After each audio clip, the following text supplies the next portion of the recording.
আজ আমরা এমন একটি পাখির সম্পর্কে জানব যে পাখিকে দেখে অনেকে ভয় পায় এবং সেই প্রকৃতির পরিচ্ছন্নতা কর্মী। আজ আমরা জানব হাটগিলা পাখি সম্পর্কে। হাটগিলা দক্ষিণ এশিয়ার অন্যতম বৃহৎ পাখিদের একটি। এর উচ্চতা প্রায় ১.৫ মিটার পর্যন্ত হতে পারে এবং ডানার বিস্তার ২.৫ মিটারেরও বেশি। মাথা ও গলায় পালক না থাকায় এর চেহারা বেশ অদ্ভুত দেখায়।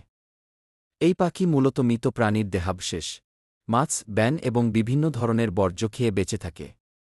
তাই একে প্রকৃতির পরিচ্ছন্নতা কর্মী বলা হয়। পরিবেশ পরিষ্কার রাখতে হাটগিলার ভূমিকা অত্যন্ত গুরুত্বপূর্ণ।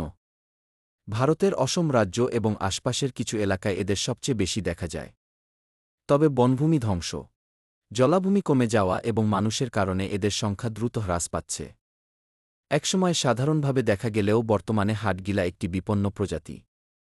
অদ্ভুত চেহারার এই পাখিটি প্রকৃতির ভারসাম্য রক্ষায় অসাধারণ ভূমিকা পালন করে। তাই হাটগিলাকে রক্ষা করা মানে আমাদের পরিবেশকে রক্ষা করা। এমন আরও অনেক তথ্য জানতে চাইলে এই চ্যানেলটিকে সাবস্ক্রাইব করুন এবং আপনার পরিবারের সঙ্গে শেয়ার করে দিন।